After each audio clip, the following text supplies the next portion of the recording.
Now, in this video, we are going to take up one more problem. Problem number 15. A bar shown in figure is subjected to a tensile load of 150 kilonewton. If the stress in the middle portion, that is the stress in this portion, is limited to 160 Newton per mm square, determine the diameter of the middle portion, that is D2. Also find the length of the middle portion, that is the length, total length of this. If the total elongation of the bar is to be 0.25 mm, so the Young's modulus is equal to 2 into 10 to the power of 5 Newton per mm square. So here this diameter is 100 and this diameter is 100, and having the axial tensile load of 150 kilonewton. So now to solve this problem, so what is the diameter of the middle portion we need to find out. What is stress in the middle portion? Sigma 2, which is equal to P by A2. So we know that 160 Newton per mm square is the stress in the middle portion. The load applied is 150 into 10 to the power of 3, because 150 kilonewton is converted into Newton. And the diameter of the middle portion is pi by 4 into D2 square, which is given as it is D2. So the diameter of the middle portion D2 will be able to obtain, which is on simplification, you will going to get it as 34.55 mm. So what is the length in the middle portion we need to find out. Let L2 be the length of the middle portion. So naturally the total length of the end portions will be 450 minus L2. So you're going to get it as 450 minus L2 on either side. So what is the total extension? Delta L will be equal to P into 450 minus L2 by A1 into E. So that is the length in the extension in the end portion, plus P into L2 by A2 into E. So we have delta L is nothing but 0.25, that is the total extension, which will be equal to, what is P? 150 into 10 to the power of 3 into 450 minus L2 divided by pi by 4 into 100 square into 2 into 10 to the power of 5.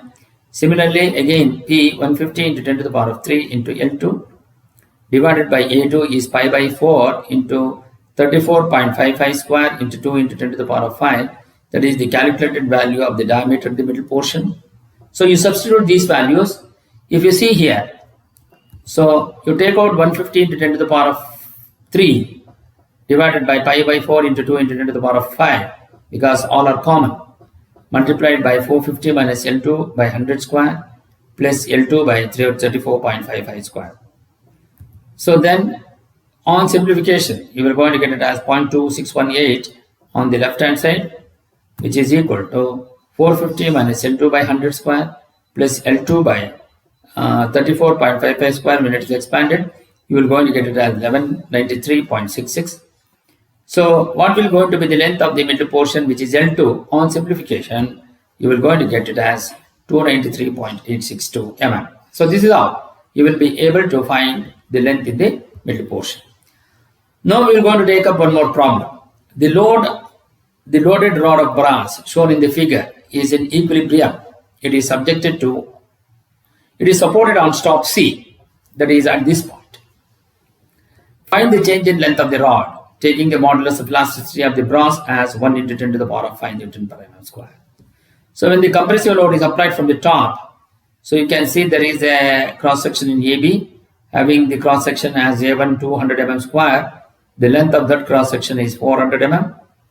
Similarly, you have a cross sectional bar of A2, which is equal to 500 mm square, having the length which is equal to 240 mm.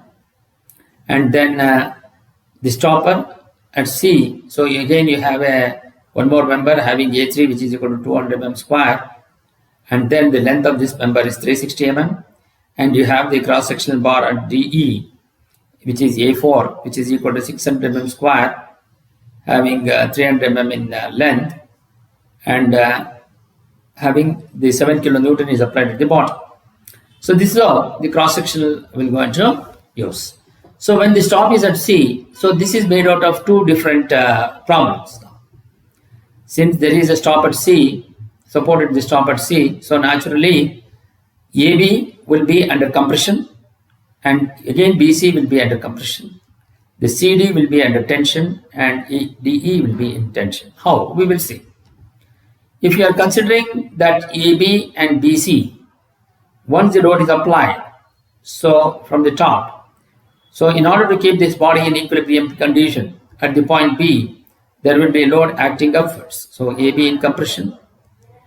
Then at the point C, again, you have, since it is a stopper, you're going to have the compressive upward direction. Again, at the point B, you're going to have the downward force to keep the body in equilibrium condition. Therefore, both AB and BC will be under compression. So once, if you are considering the CD and DE, at DE, the load is acting downwards. In order to keep this body in equilibrium condition, you have to have a force which is acting upwards. Where it is in equilibrium condition, you have to have the load which is equal to the applied load at the point E. So now DE will be under tension. So now, in order to keep this CD in equilibrium condition, so first at the point D, you make that load, there will be a load acting downward direction.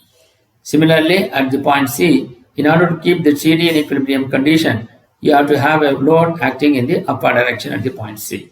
So this is how both AB and BC will be under compression and CD and DE will be under tension. So now we need to solve this problem. So to do that, so first we're going to get part AB.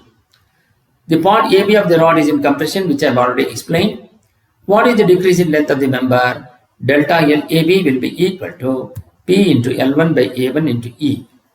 So you know the load, which is 5 into 10 to the power of 3 into length of the member is 400 divided by area of cross section is 200 into 1 into 10 to the power of 5. So on simplification, you will going to get it as 0.1 mm. Similarly, now we are considering the part BC. So part BC is also under compression. So the part BC of the rod is in compression. So decrease in length of the member BC will be equal to P into L2 by A2 into E. So you have P is equal to 5 into 10 to the power of 3 into L2 is 240 and then A2 is 500 into 1 into 10 to the power of 5, which is equal to 0.024 mm. Now when you are considering for CD, CD will be under tension. The part CD of the rod is in tension. So again, increase in length of the rod, which is CD, will be equal to P into LCD by ACD into E or P into L3 by A3 into E. So you know the load, which is 7.5 into 10 to the power of 3 into 360 divided by E3, it is 200 into 1 into 10 to the power of 5. So on simplification, you will going to get it as 0.135 mm. So now when you are considering part DE, again part DE is in under tension. So increase in length of delta LDE will be equal to P into L4 by A4 into E. So P is 7.5 into 10 to the power of 3 into L4 is 300 divided by area of cross section is 4, A4, which is 600 into 1 into 10 to the power of 5. So on simplification, you will going to get it as 0.0375. So what we want is the total change in length delta L will be equal to delta LAB plus delta LBC plus delta LCD plus delta LDE. So once you get that, what is delta L? Delta LAB is under compression, so you are going to get negative sign there, minus 0.1. Similarly, delta LBC is also under compression. Again, you are going to get a negative sign, which is minus 0.2024. And delta LCD is under tension, so it is positive plus 0.0135. And delta LDE again is under tension, which will be 0.0375. So on simplification of these two, you are going to get it as plus 0.045 mm. So it is, since it is a positive value, therefore finally you are going to have, it is the increase in length.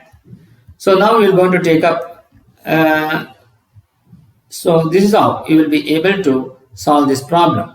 If you find this, it is useful, this video is useful, kindly subscribe to my channel. Thank you.